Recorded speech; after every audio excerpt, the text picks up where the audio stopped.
마지막 날이에요. 시간 금방 가죠. 첫째 날 예배 드릴 때 시간이 엇것 같았는데 시간이 지날수록 우리의 마음이 더 뭐라 그럴까 조급해져 가는 것 같아요. 나만 그런가? 이 시간이 끝나지 않았으면 하는 그런 조급함들이 없구나. 그러니까 계속 캠프 안에서 하나님이 주시는 것들이 또 계속해서 뭔가 하나님이 매 시간마다 운행하시는 것들을 보면서 기대감과 소망이 있어요. 오전에 어제 목사님이 우리 그 말씀을 들으면서 우리 박정희 목사님 마지막 때 말씀 들으면서 제 안에 몇 가지 되게 뭐라 그럴까 깨달음이 왔던 것이 몇 가지가 있어요. 그래서 그거를 좀 정리하고 목사님이 준비한 강의를 나누려고 해요. 자, 우리는 지금 마지막 때에 대한 얘기를 하고 있어요. 마지막 때. 자, 눈 떠라. 자, 얘들아 아직 시작도 안 했는데 여러분 지금 그랬는데 자면 어떡해. 자, 우리는 지금 마지막 때에 대한 얘기를 하고 있는데 목사님이 재밌는 얘기 하나 해줄게요. 목사님이 이제 대안학교를 하고 있는데 우리 대안학교가 어떤 느낌이냐면 지금 캠프하는 이 분위기예요. 에브리데이 이런 느낌이야. 막 이렇게 기도하고 막. 그래서 목사님이 보통 아침에 출근해서 목사님이 사무실이 2층이고 교회가 3층인데 앉아 있으면 한 10시 반쯤 넘어가면 갑자기 와 이렇게 괴성이 들려 위에서부터. 그럼 막 근데 공부하고 있으면 집중이 잘 안 돼 막. 근데 가만히 들으면 애들이 막 소리 지르면서 기도 엄청 하는 거야. 약간 이런 분위기로 날마다 예배하는데, 근데 예배하고 기도할 뿐만 아니라 하는 훈련들도 엄청 많아요. 뭐 여러 가지 뭐 해야 돼요. 할 게 진짜 많아요. 그러니까 생각보다 일반 학교를 다니다 온 친구들은 우리 학교 오면은 좀 피곤해져요. 숙제도 많고 해야 할 것도 많고 또 선생님들도 그렇게 부드럽지 않아 사실은. 사랑과 인자와 자비는 영원한데 늘 이제 날선 검과 같이 우리를 찔러 쪼개니까 힘들어요. 그러면 그래 힘들지 안 그러고 정신 차려. 지금이 힘들 때야? 안 힘들어. 해낼 수 이겨내. 뭐 하는 거야? 이러면서 애들이 양육을 받으니까 이제 어느 날은 한 1년쯤 지났을 땐가 학교에서 전화가 왔어요. 목사님한테 전화가 왔는데 아마 이 예화는 제가 마지막 때를 가르치는 한 평생 써먹을 예화인데 전화가 왔어요. 선생님한테 전화가 왔는데 이게 무슨 일이냐 그랬더니 학생 2명이 나한테 면담을 요청한다는 거예요. 여학생 2명이었는데 여학생 2명이 나를 면담을 요청하는 게 뭐가 일단 전화 바꿔봐라 해서 전화를 바꿔줬어요. 그때 뭐 그 친구들이 초등학교 5학년 6학년 이랬던 것 같아요. 근데 그 친구들이 전화해서 목사님 왜 그러니까 왜 지금이 마지막 때예요? 이러는 거예요. 왜 지금이 마지막 때예요? 그러니까 그래서 그걸 왜 묻니? 물어보니까 아니 지금이 얘네가 학교를 다니는데 좀 힘든 거예요. 학교가 힘든데 부모님들은 이 학교에서 절대로 애를 빼낼 생각이 없고 우리도 얘네들한테 힘들다고 해서 봐줄 생각 없고 얘가 어떻게 하면 이 힘든 삶을 좀 편하게 만들어 볼까를 고민한 거예요. 근데 선생님들이랑 교회랑 목사님이 하는 말을 이렇게 들어보니까 이게 지금 우리가 이 힘든 일을 하고 있는 이유가 뭐냐면 지금이 마지막 때라서 그걸 하고 있다는 거야. 지금이 마지막 때니까 성경 암송해야 되고 지금이 마지막 때니까 매일 예배 드리고 기도해야 되고 부르짖어야 되고 지금이 마지막 때니까 내가 하고 싶은 대로 살면 안 되고 지금이 마지막 때니까 먹기 싫은 것도 먹어야 되고 막 그런 거예요. 그러니까 이 친구들이 생각한 게 뭐냐면 지금이 마지막 때가 아니라면 만약에 지금이 마지막 때가 아니라는 어떤 신학적인 근거와 어떤 결론이 나온다면 내가 이 삶에서 해방될 수 있겠구나. 그래서 이제 전화를 한 거예요. 나한테 급하게. 자기가 봤을 때는 모르겠는데 아무튼 지금이 왜 마지막 때냐는 거예요. 그래서 내가 이 얘기를 들어보니까 좀 간단하게 야 정신 차려 이러고 넘어갈 문제가 아닌 거야 지금 이게. 그래서 내가 그때 전화상으로 얘기했나 따로 보자고 했어요. 따로 보자고 했지, 그치? 따로 보자. 그래서 학교 마치고 교회로 와라 해서 이제 이 친구들이 교회로 왔어요. 세심하게 들어와요. 지금 목사님하고 들어와요. 앉아봐. 그래서 앉혀놓고 제가 얘기를 쭉 들어보니까 이게 지금 이 친구들한테는 굉장히 중요한 순간인 거예요. 내가 계속 이 삶의 방식으로 살 것인가, 마지막 때에 라스트 러너의 삶의 방식으로 선두주자로 살 것인가, 아니면 좀 편하게 살아도 되는가가 지금 이 면단 한 판에 결정이 나는 거예요. 인생이 그걸 결정이 나는 거지. 그래가지고 내가 이 친구들한테 정말 중요한 걸 던져줘야겠다 그랬는데, 그때에 이제 하나님께 기도를 했어요. 내가 갑자기 또 지금이 왜 마지막 때냐고 물어보면, 예담아 지금이 왜 마지막 때야? 너가 아버지 맨날 마지막 때 하시지, 그렇지? 응, 그렇잖아. 그럼 지금이 왜 마지막 때야? 마지막 때는 증거가 있어?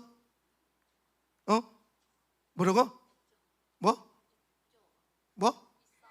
있어? 그게 뭐냐고? 말해봐. 들어보자. 지금이 마지막 때는 있대요, 증거가. 인생을 바꿀 수 있어요, 여러분. 그래, 지금이 마지막 때는 증거. 시작. 자, 갑자기 아빠를 보는 것 같아서 내가 좀 쫄았어. 굉장히 늘 나한테 그런 질문을 하세요. 자, 그래서 목사님이 내 안에는 뭔가 믿음으로 또 신학적으로 지금이 마지막 때라는 게 나를 딱 정리가 돼 있는데, 이거를 이 친구들한테 정말 뭐라 그러냐면 부인할 수 없는 증거를 주고 싶은 거예요. 부인할 수 없는 증거. 우리도 사실 여러분, 지금이 마지막 때라고 하는 부인할 수 없는 증거가 있을까요, 없을까요? 자, 그냥 생각해 보세요. 여러분, 객관적으로 지금이 마지막 때고 곧 예수님 오신다라고 하는 이 메시지에 대한 구체적인 증거가 있을까, 없을까? 있을 것 같아요, 없을 것 같아요? 있을 것 같죠? 근데 뭐예요 그게? 그래서 나 궁금하다니까. 뭔지는 잘 모르겠는데 있을 것 같지, 그지? 그래서 목사님이 기도를 했어요. 앉혀놓고 잠깐, 하나님 살려주세요. 하나님, 제가 필살기인데 살려주세요. 좀 뭐가 잘 안 되면 살려주세요. 그러거든요. 살려주세요. 이 친구들이 인생이 달려 있습니다. 이 친구들이 이 면단 한판으로 하나님 나라를 위해서 삶을 던질 수도 있고 지 마음대로 살 수도 있는데, 주님 좀 살려주세요. 이 막중한 책임이 저한테 있습니다. 그러면서 기도하는데 갑자기 성령님이 기가 막힌 말씀을 주시면서 증거를 딱 보여주셨어요. 눈에 보이는 증거가 있어요. 지금이 마지막 때라고 하는 눈에 보이는 증거. 그게 뭐냐면 이스라엘이에요. 여러분, 이스라엘이 언제 멸망했어요? 이 정도는 외워야 돼. 따라서 AD 70년 AD 70년에 로마의 티투스 왕제, 뭐 디도 장군이라고도 하고 티투스 장군이라고 하고 뭐, 그런데 티투스 왕제에 의해서 AD 70년에 예루살렘이 어떻게 되냐면은 땅 그 멸망이 어떻게 되냐면 다 무너뜨리고 흙으로 덮어버렸어요. 예. 로마가 지도상에서 나라를 그 사라지게 만든 나라가 딱 두 개가 있어요. 예. 하나는 한니발이 이끌었던 카르타고라는 나라가 있는데, 로마랑 카르타고랑 전쟁을 했어요. 로마랑 카르타고랑 전쟁을 했는데 로마가 늘 이기다가 카르타고랑 전쟁을 때 졌어. 왜 졌는지 알아요? 그때 당시에 로마가 우리가 이걸, 너네 그거 아니? 검과 도의 개념을 알아? 모르지. 목사님이 검도를 했어요. 옛날에 막 검도에서 그 도대에 나가서 1등하고 막 그랬거든. 내가 원래 검객 출신이야. 근데 검이 있고 도가 있어요. 우리가 뭐 무슨 뭐 무협지나 만화책 남자친구들 잘 할 텐데 무슨 뭐 패왕도 막 이런 게 있잖아. 막 아니면 뭐 무슨 검 막 이런 게 있잖아. 근데 검과 도가 달라. 뭐가 다르냐면은 검은 양날이야. 양날. 칼이 이렇게 있으면 양쪽 다 날이 있는 게 검이에요. 알겠어요? 여러분, 하나님 말씀은 검이에요. 이게 도는 뭐냐면은 한 날이야. 날이 하나야. 예. 하나님 말씀은 검이죠, 그죠?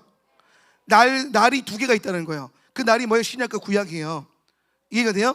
날선 검과 같이. 그래서 양날인데 도가 있었는데, 그때 당시에 로마가 어떤 칼을 썼냐면 도를 썼어요. 도. 근데 날이 한 날이니까 뭐 이렇게 생겼단 말이야.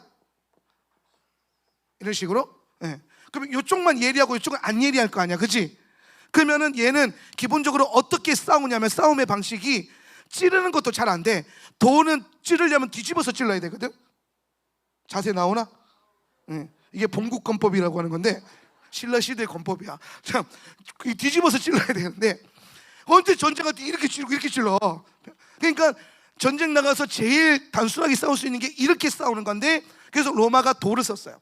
그래서 이렇게 베고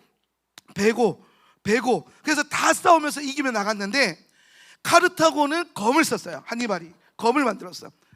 그래서 이제 뭐가 있냐면, 잘 봐. 돌은 때리려면 이야 이렇게 해서 딱 이렇게 때리잖아요, 그죠? 그러면 이제 이렇게 해서 딱 때리면은 한니발 장군 그 군대가 딱 맞겠지. 그러면은 로마군은 다시 때리려면 손을 들어야 되잖아요, 그죠? 그러면 다시 얘네가 챙 드는 순간 얘네는 맞고 반대 날로 죽이고, 맞고 반대 날로 죽이고, 그래가지고 카르타고가 로마를 향해서 대승을 거둬요. 열받아 안 받아? 받아요. 근데 로마가 진짜 잘하는 게 뭐냐면은, 로마는 다른 나라의 문화와 문물을 자기 것으로 만드는 것에 아주 능통했어요. 그러니까 뭐 복잡하게 내 것을 고집하지 않아. 저게 좋아 보이면 저걸 가져와서 반드시 내 것으로 만들고 씹어 먹어가지고 자기 것으로 만들어요. 그래서 엄청나게 한번 패배하고 난 다음에 로마가 모든 칼을 버리고 검으로 바꾸는 거예요. 그러면 둘 다 검을 쓰게 되면은 로마가 이겨요.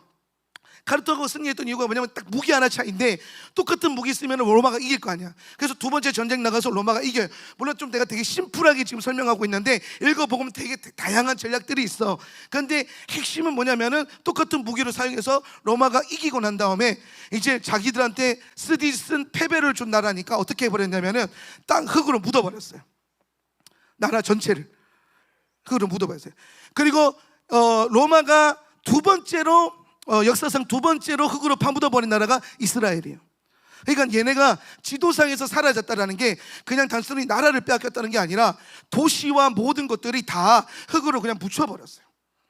여러분 혹시 이스라엘을 가게 되면, 이스라엘 가면 막 여기가 예수님이 밟았던 길, 여기가 예수님이 뭐 무릎 꿇었던 길, 막 그러면서 막 세워놨거든요. 그게 다 거짓말이야 사실은. 예수님이 무릎 꿇었던 그 돌은 저기 지하 20m 밑에 있어.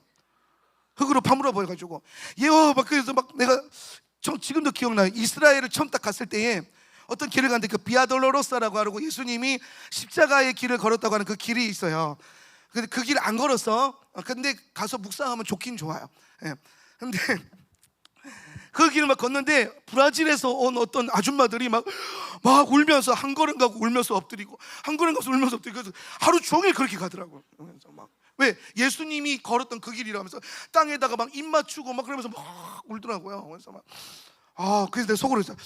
이 길이 아닌데, 입 맞추려면 저기 지하 밑에 좀 파고 내려가서 터널 밑에서 입 맞춰야 되는데. 그러니까 그만큼 지금도 계속해서 발굴을 할 정도로 그걸 완전히 덮어버린 거예요. 그러니까 말 그대로 지도상에서 사라졌어요. AD 70년에. AD 70년에 딱 사라졌다가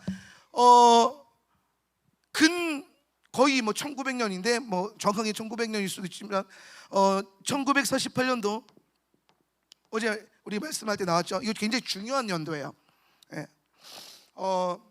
1948년도에 유엔의 어떤 결의와 나라들의 대표들의 그 투표를 통해서 홀로코스트가 지나가고 난 다음에 이스라엘이라고 하는 나라의 영토를 회복시켜 줍니다. 말 그대로 이스라엘이 크게 2000년이라고 합시다. 2000년 동안 지도상에서 사라졌다가 2000년 만에 이스라엘이 탄생을 한 거예요.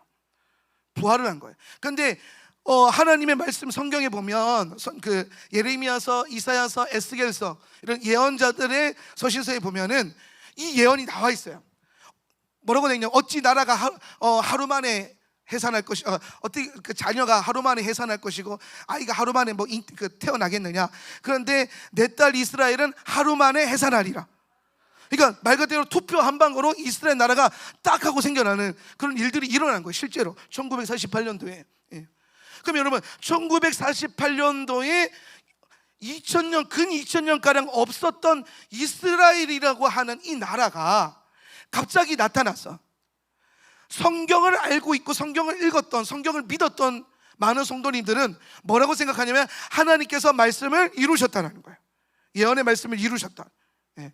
그러면서 성경을 다시 보기 시작하는 거예요.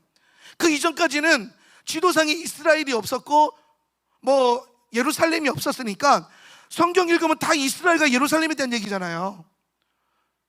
그러면은 이 이스라엘과 예루살렘에 대해서 설교할 때에 뭔가 대상이 있어야 될 거 아니에요. 그래서 어떻게 설교했냐면은 너희가 예루살렘, 교회가 예루살렘이고 너희가 이스라엘 민족이고 우리가 언약의 백성이다. 유대인들은 실패해서 끝났다. 그래서 나라가 사라진 거다. 그래서 영원한 나라를 우리가 바라보자. 지금 여러분의 교회 안에서, 여러분의 믿음 안에서 하나님 나라, 뭐 예루살렘, 이스라엘이 일어나야 된다, 이렇게 가르쳐 왔단 말이에요. 근데 이 가르침이 목사님 생각했을 땐 그래요. 목사님은 이 분야에 대해서 오랫동안 강의를 했고 가르쳐 왔던 사람인데 또 연구도 많이 했고, 목사님 생각했을 때 그 가르침이 대체신학이라고 하는 건데 그게 100% 틀린 건 아니에요. 하나님 말씀을 오늘 나에게 적용시켜서 내가 내 안에 예루살렘이 임하고, 할렐루야, 우리 교회 가운데 예루살렘이 임하고, 오늘 우리 교회 안에 성소가 임하고 성전이 임하고 내 안에 성소가 임하고 성전이 임하고 하는 것들이 사실 틀린 말은 아니에요. 예루살렘의 성전을 회복해라 말씀을 읽을 때에 내 안에 무너진 그 성전이 딱 떠오른다면은 그 말씀을 내게로 끌고 오는 것이 틀린 거는 아니에요. 예. 영적으로 봤을 때 우리는 영적 이스라엘이기 때문에, 예, 하나님 말씀이 그래서 능력 있고 신비가 있는 거예요. 정확한 팩트를 말하고 있지만 또 각자 모두에게 하나님이 영의 신비 안에서 말씀하고 있으니까, 그래서 하나님인 거예요. 하나만, 내가 이렇게 스피커 말하는 것처럼 하나로만 말할 수 있는 건 하나님의 그 사람이에요. 그런데 하나님이기 때문에 한 말씀 던졌는데 60억 인구 모두에게 다르게 다가올 수도 있고 모든 환경과 모든 역사와 모든 상황을 다스릴 수 있어. 그게 하나님이에요. 할렐루야. 그래서 그렇게 말씀 읽는 것도 크게 문제는 없는데, 문제는 뭐가 있냐면은 내가 믿음으로 그렇게 받는 것도 중요한데 하나님이 이 성경을 주실 때에 주신 목적과 의도가 있을 거 아니에요. 그죠? 하나님이 성경을 주실 때에 가장 중요한 목적은 뭐냐면은 하나님 나라예요. 따라합시다. 하나님 나라. 성경에 나오는 66권 성경에서 가장 중요한 두 가지 주제를 꼽으라고 한다면 첫째는 하나님 나라요, 둘째는 교회입니다. 네. 성경 66권은 교회와 하나님 나라에 대한 아주 중요한 메시지를 계속해서 일관적으로 던지고 있어요. 그래서 여러분 성경을 하나님 나라 관점으로, 그리고 공동체적 관점으로 읽기 시작한다면, 하나님 나라 관점으로 읽기 시작하면 여러분 삶이 바뀔 거고, 공동체적 관점으로 성경을 읽기 시작하면 여러분의 교회가 변화될 거예요. 여러분의 가정이 변화될 거예요. 예. 성경이 그런 능력이 있어요. 예. 근데 하나님이 하나님 나라의 목적과 의도로 줬을 때에 오늘 이스라엘의 회복과 이스라엘의 건국이라고 하는, 또 내가 이 나라를 다시, 내 백성을 다시 불러 모으겠다고 하는 이 예언의 말씀들은 실제적인 이 땅에 세워져야 되는 이스라엘과 예루살렘과 유대인들의 회복을 말하고 있는 거예요. 그 이유가 있어요. 그 이유는 이따가 시간 되면 알려주겠지만은, 그래서 이제 이스라엘 나라가 1948년도에 딱 생기면서 이스라엘과 또 이스라엘 안에 유대인들이 갑자기 전 세계에서 토라만 들고 있다가, 성경만 들고 있다가 자기 민족의 영적 DNA로만 살아오던 민족이 갑자기 모여서 고토로 돌아오기 시작한 거예요. 그래서 진짜 이스라엘 나라가 이제 세워진 거예요, 이 땅에. 그럼 성경을 읽어보면 성경은 이스라엘의 회복과 뭐와 연결시키고 있냐면, 이게 왜 회복이 돼야 되냐면 여기에 주님이 앉으실 보좌가 완성이 돼야 되기 때문이에요. 주님이 이 보좌에 앉으신다. 예루살렘은 주님의 보좌예요. 여러분, 예루살렘은 관광지가 아니에요. 예루살렘 성전은 오늘 거기 제3성전 세워지겠죠? 근데 그 성전은 적그리스도가 앉겠지만 반드시 또 무너질 거예요. 그 성전이 무너지고 새 예루살렘 성전이 내려올 것이고, 주님이 그 보좌 위에 앉으실 거고, 주님이 신의 살을, 예루살렘을 보좌로 자정하셔서 앉으실 거란 말이에요. 그러면 생각을 해보세요. 의자가 있어야 오실 거 아니야. 아주 심플하게 생각해보면 보좌에 앉으러 오시는데 보좌가 준비되어 있지 않아. 그럼 여러분, 오는 게 먼저예요? 보좌가 준비되는 게 먼저예요? 보좌가 준비되는 게 먼저겠죠, 그죠? 그러면 예수님이 다시 오셔서 앉으실 보좌가 어디라고? 예루살렘. 예루살렘. 지금의 이스라엘, 예루살렘. 그래서 주님이 1948년도에 이스라엘을 회복하시고 1967년도 아주 중요한 날짜인데 1967년도에 예루살렘을 회복하세요. 이게 무슨 말이냐면은 이스라엘이라고 한 나라, 대충 이렇게 보면 여기거든. 여기가 지중해, 여기가 뭐 갈릴리, 사해 뭐 이래요. 그럼 이쯤이란 말이에요. 이쯤. 이 땅에 이스라엘을 선포하고 이제 가서 살아라 그랬는데, 문제는 뭐냐면 원래 여기에 살고 있었던 아랍 사람들, 팔레스타인 사람들, 그런 사람들이 이제 밀려나가는 거예요. 그러면 얘네가 쉽게 나가겠어요? 안 나가겠죠. 그래서 그때부터 전쟁하기 시작하면서 이 땅을 놓고 계속해서 전쟁하고 이만큼 차지하고 빼앗기고 이만큼 차지하고 빼앗기고 한 거예요. 그러다가 결국에는 48년도에 이스라엘이 회복이 됐지만은 67년도 근 20년이 흐르고 나서야 비로소 유대인들이 무슨 땅을 밟게 되냐면 예루살렘 땅을 밟게 됐어요. 그 이전까지는 예루살렘이 누구 땅이었냐면 아랍 사람들, 아랍의 통치 안에 있었어요. 아랍의 주권 안에 있었어요. 그러니까 유대인들에게 다시 예루살렘이 돌아온 것은 성경적으로 아주 중요한 의미가 있어요. 왜 성경적으로 중요한 의미가 있냐면은 마지막 때에, 성경은 마지막 때에 예수님이 오시기 전에 일어날 일들에 대한 얘기를 하면서 무슨 얘기를 하냐면은 예수님이 오시기 전까지 예루살렘이 이방인의 사람들의 발에 밟힐 것이다. 따라합시다. 예루살렘이 이방인의 발에 밟힐 것이다. 이게 언제냐면 예수님 오시기 전까지예요. 자, 그럼 생각을 해보세요. 지금까지 망하고 AD 70년에 망하고 1967년도까지 계속 근 2000년을 누가 예루살렘을 다스리고 있었냐면 이방인들이에요. 뭐 로마 사람들, 그 다음에 뭐 훈족까지도 있고 막 뭐 영국 사람들, 그 다음에 뭐 아랍 사람들, 뭐 오스만 터키, 막 엄청난 나라들이 이스라엘 빼고 유대인들 빼고 다 이 땅 예루살렘의 주인 노릇하고 있었어요. 그 땅을 밟고 있었어요. 그러다가 비로소 1967년도가 되니까 어떤 일이 벌어졌냐면은 예루살렘의 유대인들이 그 땅의 자주권을 깃발을 꽂고 이 예루살렘이 유대인의 것이다, 이스라엘의 것이다, 그걸 선포했어요. 이 땅이 더 이상 이방인에 의해서 짓밟히지 않게 된 거예요. 자, 아까 말씀에서 오늘 예수님이 오시기 전까지 예루살렘은 이방인의 발에 밟힐 것이다 그랬어요. 그러면은 예루살렘이 유대인의 발에 밟히기 시작하면은 그때 그 무슨 때라는 거예요? 마지막 예수님이 오실 때. 예수님이 오실 때. 예수님이 오신다라고 하면 명확한 증거가, 여러분 눈에 보이는 증거가 어디에 있냐면 지금 예루살렘을 다스리고 있는 나라, 지금 이스라엘의 땅을 밟고 있는 그 백성들, 유대인들, 이스라엘. 여러분 지도상에서 사라졌다가 다시 태어난 나라는요 이스라엘이 전후무후예요. 물론 이집트도 엄청난 나라예요. 고대 근동에서부터 지금까지 살아남은 유일한 나라. 그렇죠? 모세 시대 때도 이집트가 있었고 예수님 시대 때도 이집트가 있었고 지금도 이집트가 있어요.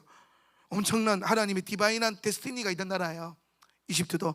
그래서 마지막 때 주님이 이사야 19장에 보면은 이집트와 이스라엘과 아수르, 아랍 경계인데 아수르를 세계 중에 복이 되게 해줘서 하나님 나라의 시작점을 삼겠다고 그랬어요. 이 세 나라가 하나가 될 것이다. 자, 그럼 돌아와가지고 예루살렘이 회복됐고 이스라엘이 회복되었다는 것은 성경을 두고 봤을 때, 성경이 진리라면, 성경이 진짜 하나님의 말씀이고 진리라면 이 말씀에 비춰봤을 때에 이 두 가지 사건으로 인해서 뭐가 이제 가까워지기 시작했다? 예수님의 오심이 가까워지기 시작했다라는 거예요. 그러니까 여러분 뭐 1000년 전 목사님이, 2000년 전 목사님들이 그때부터 예수님 곧 오신다, 성경에도 사도들이 예수님 곧 오신다 하는 소리랑 지금 여러분의 목사님들이 예수님 곧 오십니다 하는 그 소리는 무게가 달라요. 이거는 이제 예수님 곧 오신다라고 하는 지금의 메시지는 2000년 전, 1500년 전, 500년 전, 한 1948년 이전에 외쳐졌던 예수님의 오심에 대한 설교는 다분히 믿음의 영역 안에 있는 거예요. 우리의 영적인 영역 안에 있는 거예요. 내가 그렇게 믿는 거야.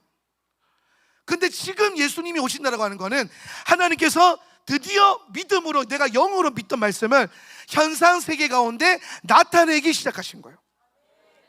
성경 안에 있던 일들이, 약속들이 여러분이 눈에 보이는 증거로 명확하게 설명되어지고 나타나기 시작됐다는 거예요. 나타나기 시작했다. 그래서 지금 예수님 오신다는 말씀은 여러분 이전과는 무게를 다르게 받아들여야 돼요. 그래서 제가 그 친구들한테 그랬어요. 목양실을 찾아온 두 친구들에게 지금 마지막 때라고는 명확한 증거가 있다. 그러면서 요 이스라엘과 예루살렘의 회복에 대한 예수님의 오심에 대한 증거를 딱 설명했더니 애들이 이제 우리는 믿거든요. 하나님의 성경이 하나님 말씀이라는 거를. 이게 온전하게 이루어질 것을 믿어요. 예수님의 가르침처럼 점과 획 하나도 땅에 떨어지지 않을 것을 믿어요.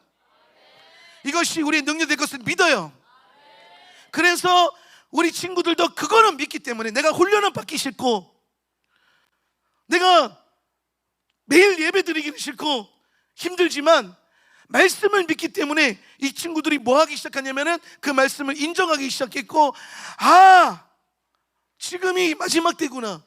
지금이 이스라엘과 예루살렘의 회복을 통해서 지금이 예수님이 곧 오실 일들이 일어날 그때구나 라고 하는 이 말씀이 믿어지기 시작했고, 이 친구들의 삶 가운데 뭐가 일어나냐면 결단이 일어나는 거예요. 여러분 믿어지면요 뭐가 따라와야 되면 결단이 따라와야 돼요. 예수님 곧 오신다라고 하는 믿음이 우리 안에 선명하게 세워지고 성경을 공부하고 말씀을 공부해서 세워지기 시작한다면 여러분 삶 가운데는 결단이 와야 돼요. 결단. 지금 우리가 이 마지막 때이기 때문에 이런 캠프를 하는 거예요. 예수님 곧 오실 거기 때문에 우리 박정희 목사님이랑 저랑 우리 모든 목사님들이 같이 모여가지고 피를 토하면서 설교하고, 내가 이 라스트로노마 하면은 교회 가면 성도들한테 약간 미안해요. 왜냐면 목이 막 이래가지고 오니까 나 또 가자마자 금요체라도 해야 되고 주일 예배도 해야 되고 막 할 일이 산더미 같은데, 근데 우리의 재정을 썼고, 물론 여러분도 등록비 내고 했지만 여러분 5만 원 등록비로 이 캠프가 유지될 것 같아요? 저 밥을 먹을 수 있을 것 같아? 밥 먹고 끝나. 여기선 강사 목사님들 사례비 하나도 안 받아요. 사례비가 뭐야? 우리 호주머니 풀어가지고 교회들마다 몇백만 원씩 걷자 그래가지고 솔선수범해서 돈 내고 걷고 후원받고 그러면서 여러분에게 지금이 마지막 때이기 때문에 이 친구들 살려야 된다.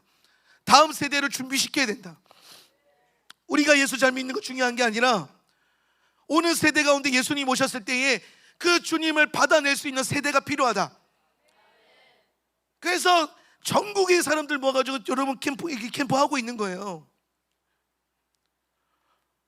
이걸 왜 하냐면 이거 한다고 뭐 우리가 이거 하는 교회 목사님들 교회가 뭐 더 살림살이가 나아지거나 뭐 성도들이 늘거나 부흥이 오거나 하지 않아요.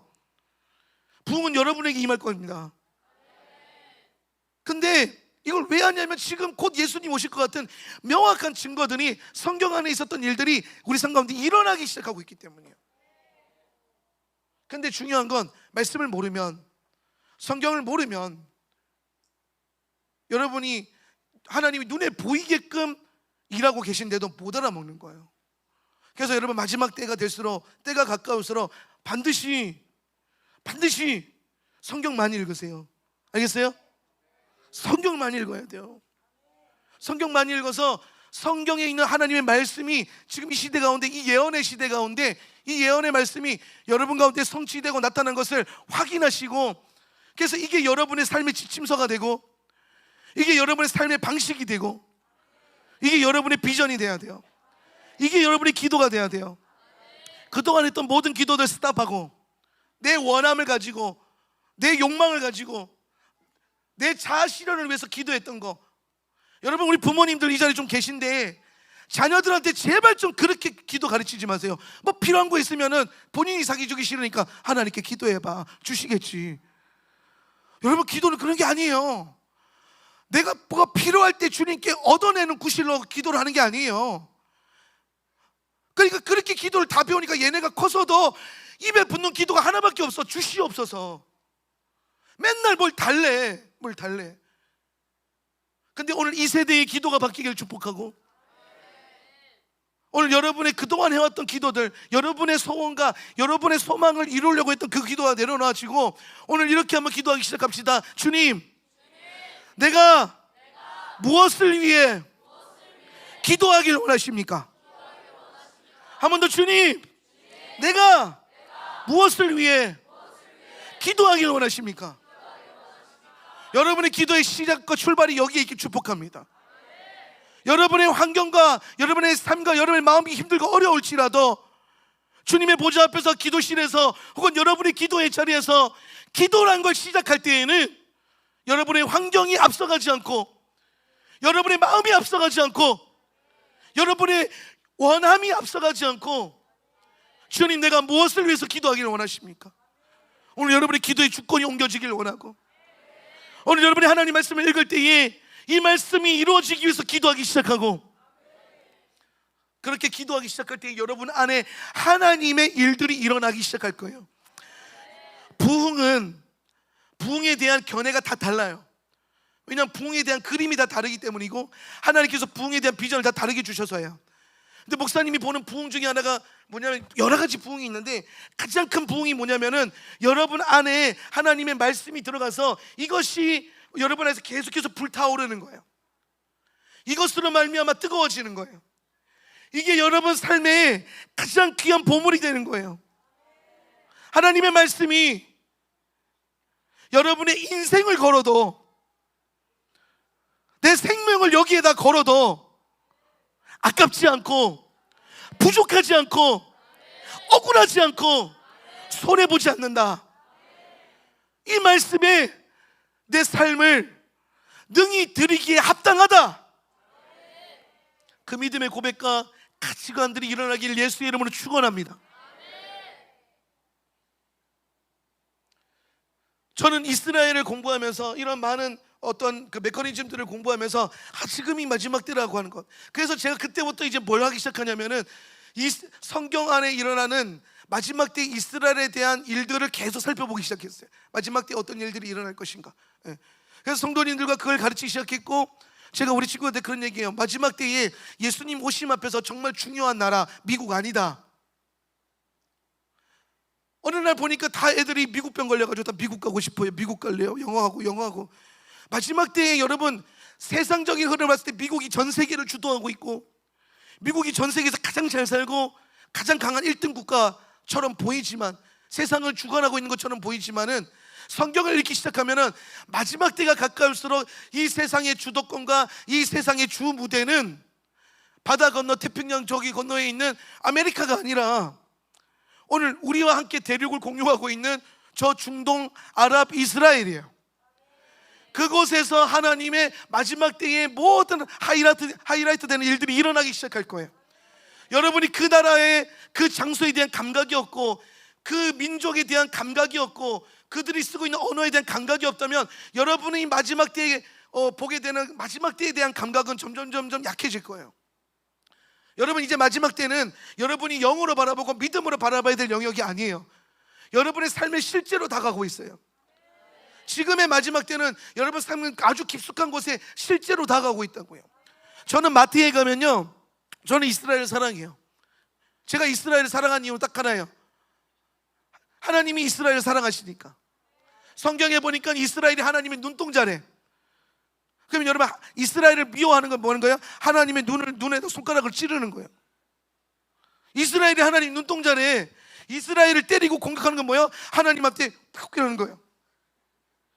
그러면 하나님이 팍 이렇게 되겠죠. 저는 이스라엘을 사랑하려고 애쓰고 이스라엘을 자주 가려고 애를 쓰는데, 그러다 보니까 내 삶에 무슨 방식이 생겼냐면, 마트에 가서 물건을 사잖아요. 목사님이 카페도 하고 이제 여러 가지 많이 하는데, 물건을 사면 나는 원산지 보는 게 있어요. 습관이. 뒤집어 까봐. 나는 앞이 중요하지 않아. 뒤가 중요해.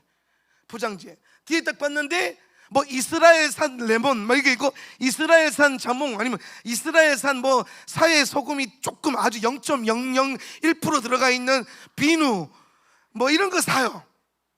왜? 이스라엘이 0.01% 뭐 0.2% 들어있지만 내 돈으로 이스라엘을 0.2% 블레싱 할 수 있다면, 내가 먹는 것으로 이스라엘의 캘리포니아 레몬 맛있다는 거 나도 알지. 캘리포니아 자몽이 맛있고. 근데 이스라엘 자몽이 시들어가지고 막 터져 있을지라도 그걸 살 수 있는 믿음의 용기, 그걸 먹으면서 내 안에 이스라엘을 사랑하는 마음들을 끌어올려 보는 거예요. 근데 그 이유가 뭐냐면 오늘 성경에서 하나님이 이스라엘에 대해서 말하고 있는 것들이 내 안에 강하게 들어오기 때문에. 여러분, 이제는 마지막 때가 지금이 마지막 때야 라고 믿어야 되는 시즌이 아니에요. 여러분의 관심이 언젠간 예수님 오시겠지 요 정도 수준으로 가서는 안 되는 시대예요. 지금 시대가. 몰라요, 목사님들이 목양적인 관점에서 너무 또 극단적으로 가고 그러면 애들이 막 갑자기 삶을 막 픽픽 틀어버리니까, 그래서 좀 어느 정도 안정감을 위해서 뭐 몇십 년 후 막 그럴 수 있는데, 지금 여러분, 지금 이 시대에 살고 있는 성도들, 청소년들, 다음 세대들은요, 예수님 오심을 얘기할 때에 머나먼 얘기하면 안 되고 영적인 영역으로만 얘기해서는 안 돼요. 이제 이거는 실제예요. 적그리스도 정부 시스템 실제로 다가오고 있고 들어오고 있고. 목사님이 3년 전에 3년 전에 읽었던 책에서 뭐라고 말하고 있냐면은, 일론 머스크가 뉴럴링크사를 인수해가지고 동물의 뇌에다가 칩을 받고 사람의 뇌에다가 칩을 박아가지고 동물과 사람을 연동시키는 실험을 하고 있다는 걸 봤어요. 그게 뭐냐면, 돼지가 한 700km 떨어져 있는 저기 돼지가 밥을 먹어. 근데 사람이 그걸 느낄 수 있는 거야, 그 맛을. 꿀꿀이 죽이라는 게 진짜 실제로 이제 먹어질 수 있는 시대가 온 거야. 뭔가가 데이터를, 뇌에 있는 어떤 뭔가를 칩을 박아서 데이터를 전송해서 그 지식을 내가 다운로드 받을 수 있는 그런 시대가 올 거다. 3년 전에 그랬어요. 3년 전에. 근데 얼마 전에 뉴스에 나왔어요. 성공했다. 그래서 뉴럴링크 주가가 막 폭등하고 막 일론 머스크 막 난리 나고. 근데 살짝 지금 브레이크 걸려 있는데, 이미 세계는, 이미 이 세상을 움직이고 있는 다른 어둠의 세력들은 예수님의 오심을 가까웠다는 걸 알고 있어요.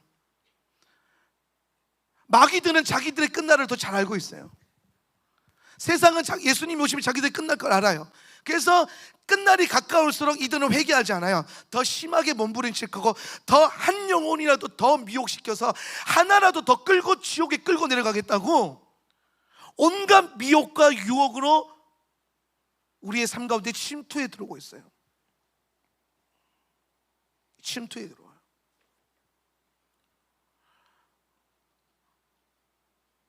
코로나를 지나오면서 온라인 예배, 비대면 예배가 이제 우리에게 익숙해졌어요. 물론 이 자리에 모여있는 교회 성도님들이나 우리 교회들은 끝까지 막 대면 예배 하겠지만, 이미 한국 교회 안에 모든 성도들의 정서 안에 어떤 생각이 있냐면은, 교회 굳이 가지 않아도 예배 드릴 수 있다 라고 하는 생각이 주입되어 있어요. 그 3년 정도밖에 안 되는 그 감기가 유행하는 바람에, 감기 하나로 그런 시대적 변화가 일어났어요. 거기에 발맞추어서 마지막 때의 말씀을 알고 성경을 알았던 목사님들은 어떻게 반응했냐? 생명 걸고 예배드려라. 코로나 걸리더라도 예배드려라. 그 시대 때는 이렇게 설교하기 진짜 무서웠어요. 잡혀갈까봐. 우리도 법적으로 잘 몰라가지고 이렇게 설교하면 잡혀가는 줄 알았는데, 그래도 하겠다고 해서 진짜 감옥 갈 마음으로 진짜 막 코로나에 대해서 비난하고 비대면 예배 정부 비판하고 하면서 설교했어요. 끝까지 모이자고.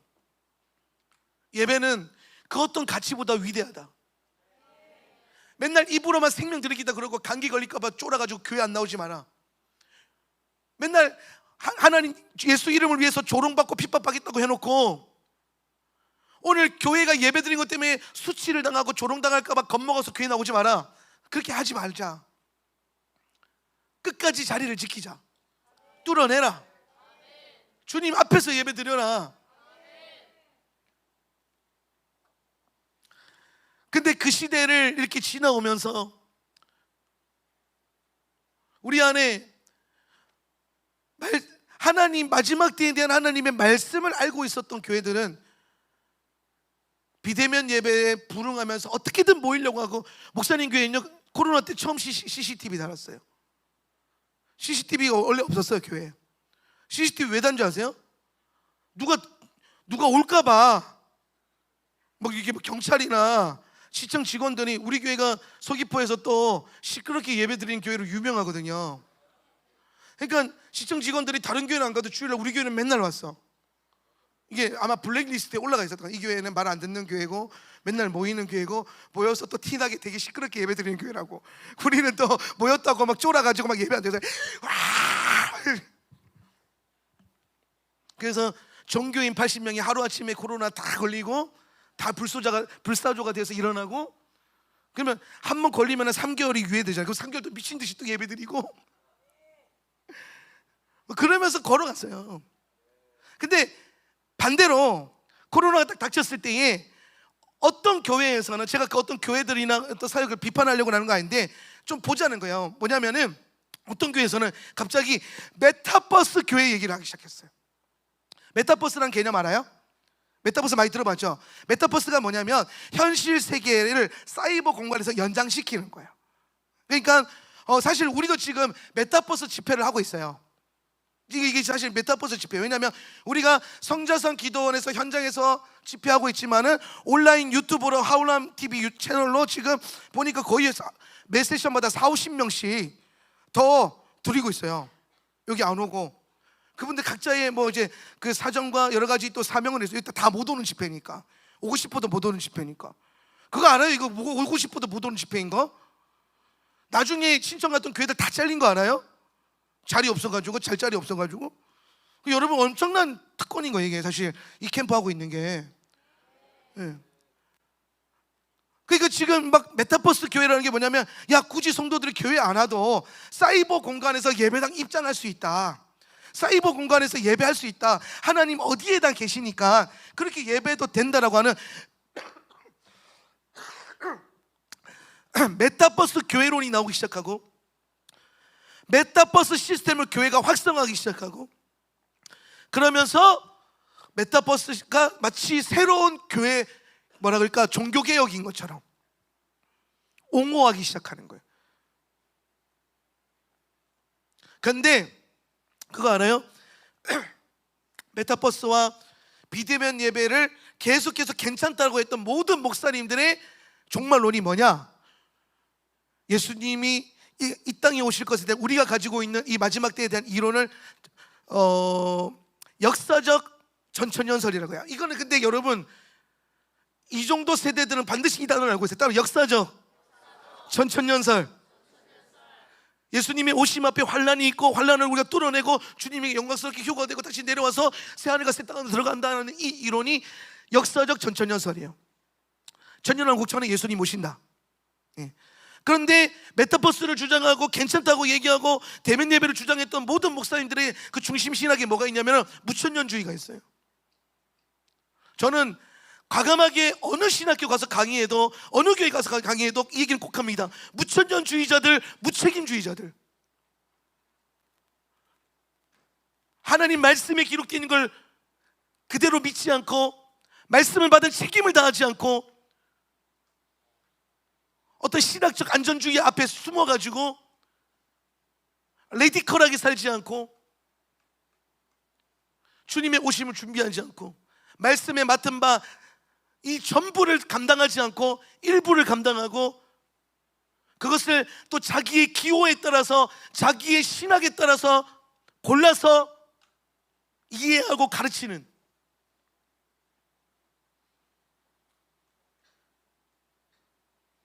하나같이. 그런데 하나같이 주의 재림을 기대하고 소망하고 마지막 때를 사모했던 목사님들은요, 이 시대가 굴러가는 게 모양이 보이는 거예요. 아, 이거 실제다. 이제는 이게 진짜 실제다.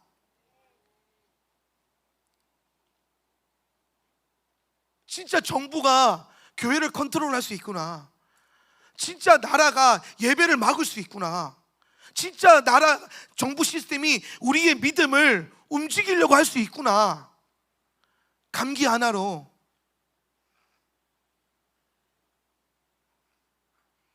근데 이게 실제처럼 보이는 사람들이 있고, 아유 뭐 나라가 하자는데 잘 되자고 하자는 건데 하면서 안 보이는 사람들도 있는 거예요. 근데 실제처럼 보이는 분들 다 하나같이 뭘 하냐? 말씀을 믿어요. 하나님 말씀에 대한 신뢰가 있어요. 여기에 삶을 드리고 생명을 드릴 수 있는 그런 믿음이 있는 사람들, 마지막 때 주님의 오심에 대한 명확한 믿음이 있는 사람들. 저는 제 주변에 목사님은 이상해 보일 수 있는데 정통교단 목사님이에요. 좀 이상하죠, 그죠? 정통교회 아주 오래된 정통교회 목사님인데, 목사님이 최근에 이제 여러 교단 목사님들을 섬기는 이제 직임을 받아가지고 교회 목사님들을 섬기는 그 케어하고 이렇게 방문하고 하는 일들을 하고 있어요. 근데 목사님과 함께 교단을 이뤄서 사역하는 목사님들을 쭉 방문해 봤는데요, 대화해 보면요, 하나같이 뭐가 없냐면은 예수님이 오실 것에 대한 소망이 정말 없는 거예요. 근데 너무 씨름이 됐어요.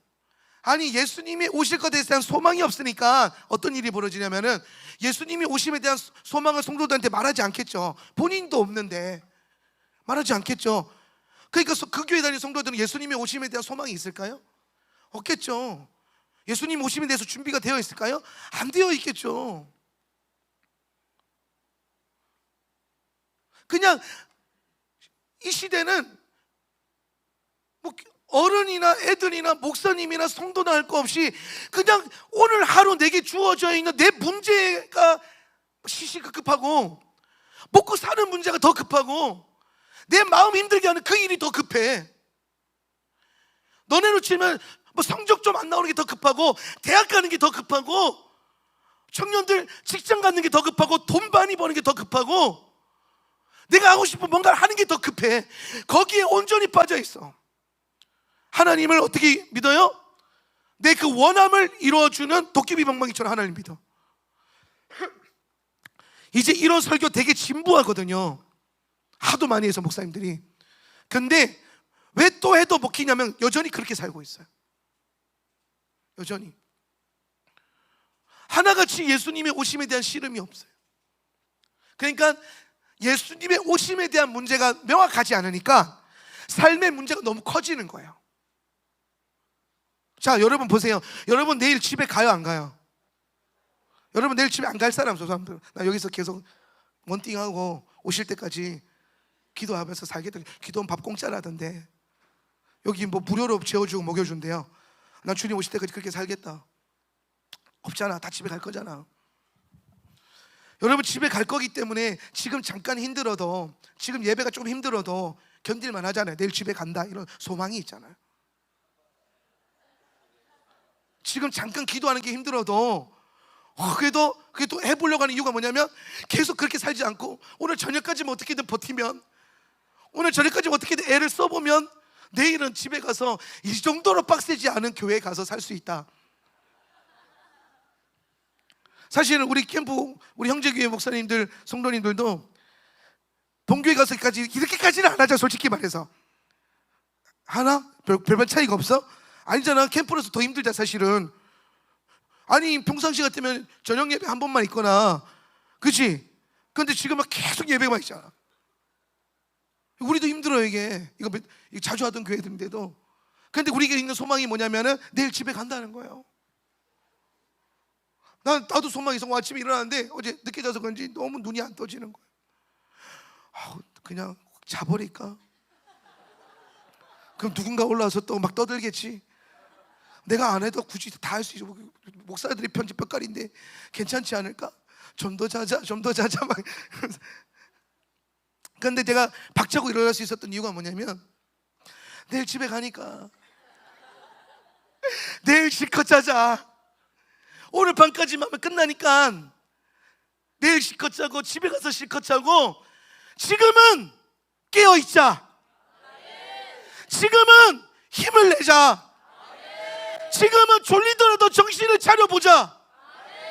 내일 집에 가니까 이게 우리 소망이에요. 마지막 때가요 그렇게 지나갈 거예요. 7년 대환란이 그렇게 지나갈 거예요.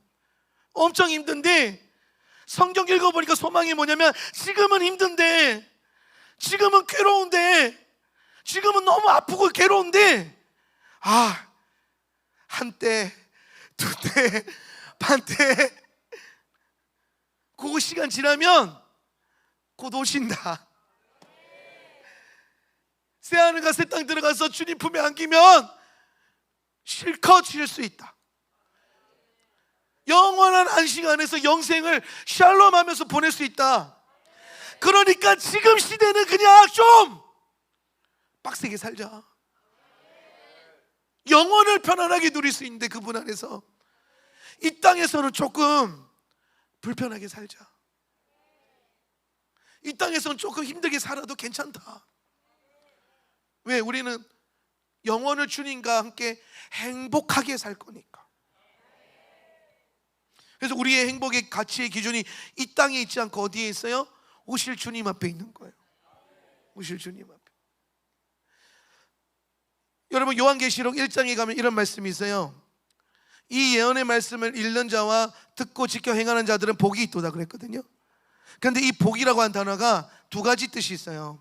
헬라어도 그렇고 히브리어도 그렇고 바라크와 아쉐르, 이런 두 가지의 의미가 있는데, 하나는 뭐냐면 이 땅에서 받는 복이고, 하나는 행복이라는 개념이에요. 행복. 근데 여러분, 우리가 이 땅에서 항상 자주 하는 말이 있어요. 부모님들이나 자녀들한테 행복하니? 행복해? 이걸 물어봐요. 네가 행복한 삶을 살아 그러잖아요. 그런데 여러분, 히브리 관점에서 행복은 이 땅에서 절대로 누릴 수 없는 거예요. 이 땅에서 우리는 복을 누릴 수 있어. 이 땅에서는 복을. 근데 그 복은 목적이 있어요. 하나님 주신 복은. 근데 행복이라고 하는 것은 뭐냐면은 이 땅의 시간이 다 끝나고 난 다음에 장차 올 하나님 나라, 그걸 올람 하바라 그러는데, 장차 올 하나님 나라에서 그 메시아, 마시아, 예수아와 함께 누리게 되는, 그분과 함께 있을 때 얻어지는 복이 있어요. 그거를 뭐냐면 행복이라 그래요. 행복. 그러니까 우리는 이 땅에서 행복하려고 산 게 아니라 이 땅에서 행복을 소망하는 건데, 그 행복의 소망이 어디에 있다는 거예요? 오실 주님 앞에 있는 거예요. 이해되시죠? 그래서 여러분, 이 땅에서 복을 많이 받으세요. 그리고 그 복을 가지고 열심히 하나님 나라를 번성시키세요. 그리고 이 땅에서 그거 가정 안에서 조금 힘들고 괴로울지라도 괜찮아요. 주님 오시면 다 끝나. 그게 우리의 소망이 되니까 다 내려놓는 게 아니라 더 힘을 내게 되는 거예요. 잘 보세요. 어차피 주님 오시면 다 망해. 그래서 사람들이 염세주의로 살고 아무것도 안 하고 살 것 같아요? 아니에요. 오늘 아침은 나만 해도 봐요. 내일이면, 오늘 밤이면 다 끝나. 내일이면 제주도 갈 수 있어. 그런 끝에 대한 소망이 있으니까 오늘 내가 더 정신 차려서 더 열심히 하려고 하잖아요. 나는 오늘 이 강의가 끝나면 아무것도 안 해도 돼요. 찬양 인도도 다 끝났고요. 이번에 찬양 인도를 2번이나 맡아가지고 막 너무 힘들게 찬양 인도 행복했어요. 프레이 좋았어요. 반응도 너무 좋고. 강의도 어제 또 했고 오늘 마지막 강의인데 나는 벌써부터 막 행복해요. 왜? 안식이 막 다가오고 있어 내게. 내가 이 공간에서 제일 부러운 목사님이 박선민 목사님인데, 첫째 날 모든 것을 다 끝마치고 계속해서 샬롬 가운데 거하시는 분이 계세요. 가장 부러워요. 가장 내가 안쓰러운 분이 한 분 계신데, 그게 이주원 목사님. 첫날부터 시작해서 지금까지 하필 마지막, 내가 작년에 마지막 집회였거든요. 경험해봐서 아는데 지금 마음 편히 쉴 곳이 없어. 아니, 인자가 머리 둘 곳이 없어요 진짜. 미칠 것 같아. 근데 나는 이제 곧 한 30분 1시간만 더 하면 끝난다는 소망이 있으니까요, 지금 대충 하고 있어요? 아니요, 더 열심히 해요. 괜찮아, 찬양 인도 안 해도 되니까 목이 쉬어도 돼. 정신 차리자. 깨어있자. 와, 금방 끝난다. 1시간만 지나면 나는 샬롬이 온다. 와, 좋다. 엄청 좋다. 와, 여러분, 마지막 때를 그렇게 지나갈 수 있어요.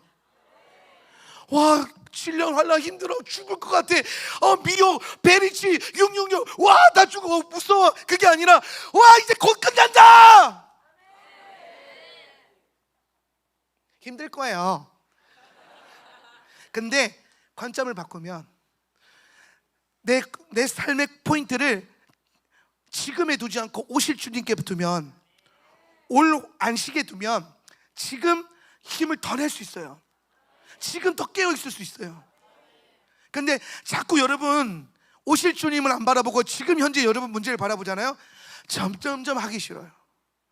생각해봐. 내가 이거 끝나면 또 오후에 또 강의가 있고, 오후에 또 강의가 있고, 저녁에 또 내 강의가 있다고 생각해봐. 내가 그런 집회 많이 하거든요. 그럼 아침에 소망이 없어요. 나 설교하는 거 되게 좋아하고 강의하는 거 좋아하는데도 너무 힘들면요, 대충 할까? 이따가 또 해야 되는데. 보세요, 벌써 이게 소망, 안식에 대한 소망이 없으면 대충 하게 돼. 어차피 또 하게 될 거야. 뭐 이 사람도 어차피 오후에 또 올 건데, 뭐 등록비 다 냈으니까 뭐 아까워서라도 올 텐데, 뭐 그럼 어차피 또 저녁에 또 할 건데, 뭐 오늘 여기까지 합시다. 저녁에 또 할게요. 실제로 내가 그 강의 가면 오전에 이럴 때가 되게 많아요. 우리 오후에 여기까지만 하고 오후에 봅시다. 그러고 그냥 적당히 하고 갈 때가 많아요. 근데 마지막 집회는요, 진짜 죽을 똥살똥해요. 왜?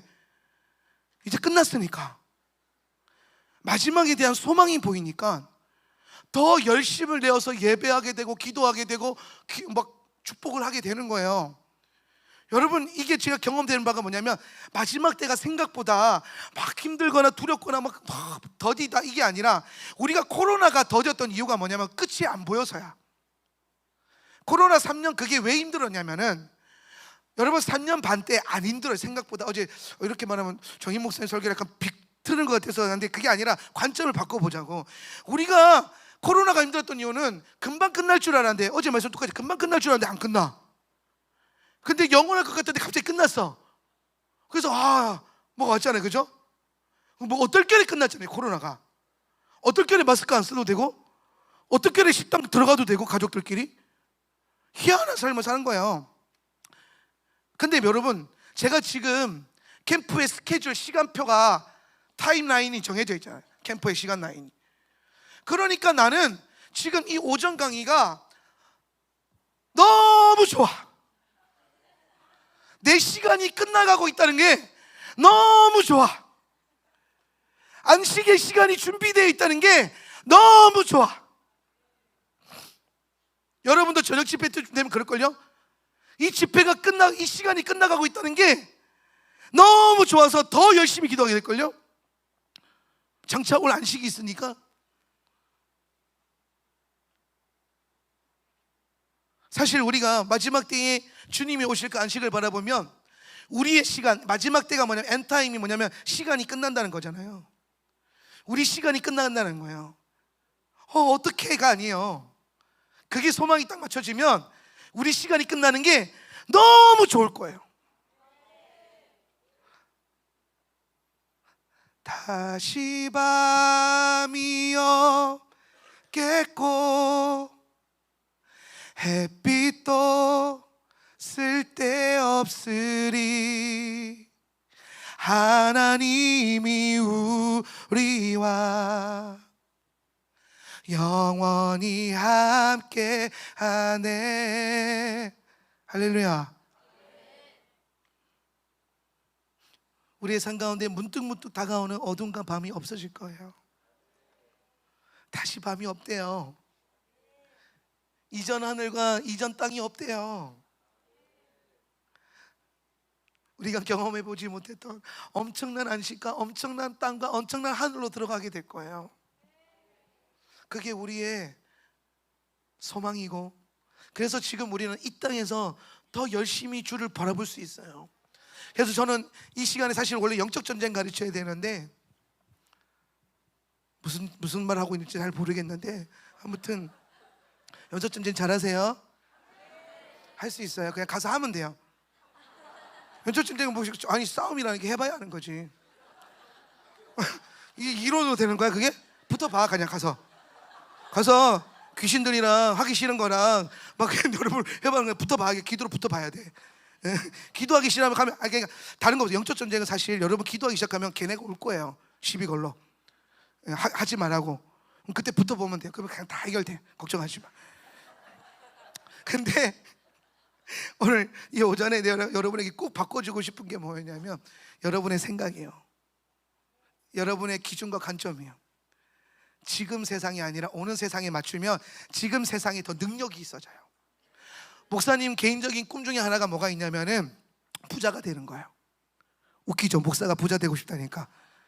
저는 제가 그 목표하는 시간 안에 이루고자 하는 그 파이낸스가 있어요. 그 재정 영역이 있어요. 내가 이루고 싶은 부의 척도가 있어요. 그래서 실제로 그것에 대해서 계속해서 쌓여져 가고 있고 그것을 점점점 가까이 끌어당기고 있어요. 그 이유가 뭐냐면 오실 주님을 바라보니까 내가 이 세상에서 어물쩡 없이 살면 안 되겠더라고요. 그렇게 해도 돼요. 부르심이 다 다르니까. 그런데 내가 바라보고 있는, 내가 이 마지막 때를 읽는 세상 안에서는 생각보다 많은 돈이 필요해요. 하나님 나라를 위해서. 우리 대안학교만 운영하는 것만 하더라도 1년에 기본 예산이 1억은 들어요. 이 쪼매난 대안학교가. 근데 그거 없어가지고 막 돈 따오고 막 사업비 받고 막 부모님들한테 돈 좀 주세요 막 그러고 막 그런단 말이에요. 근데 만약에 이 학교를 후원하는 엄청난 부자가 있어. 1년에 1억씩 후원하겠대. 부자들 1년에 1억은요 아무것도 아니에요. 목사님 최근에 만났던 300억 부자가 하나 있거든요. 그러니까 현금만 300억이고 자산이 1000억이 넘어요. 근데 나보다 2살 어려. 얼마나 열이 받던지. 목사님 나이가 그리 많지 않아요? 많아 보이니? 젊어 학생처럼 보이지 않아? 가끔 그런 오해를 많이 받아요. 내가 교회 뒤에서 막 예배하고 있으면은 누가 손님이 오면 톡톡 그러니까 여기 목사님 어디 있어요? 제가 목사인데요. 그러면 다들 깜짝 놀래요. 목사처럼은 안 생겼나 봐. 근데 진짜 특별한 인연이 돼서 제가 1000억 부자죠. 엄밀하게 따지면 1000억 부자 집에 가서 자게 됐어요. 성북동에 있는 가장 꼭대기에 있는 집인데 거기가 이제 그냥 방에 있는 거실 문을 열면요 서울 야경 전체가 싹 보여요. 그리고 마당에 롤스로이스 2대랑 포르쉐가 굴러다니고 있고요. 집에 가전 뒤에 그 개인용 음악 듣는 스피커가 10억이에요. 제가 궁금해서 물어봤는데 테이블 앉아 이 테이블 얼마예요? 그랬더니 이거 한 2천만 원 이거 싸요? 2천만 원인가 봐 이래. 돈을 가지고 있는 규모도 다르고 쓰는 규모도 달라요. 쇼핑 한번 하면은 그 1억은 기본 쓴대요.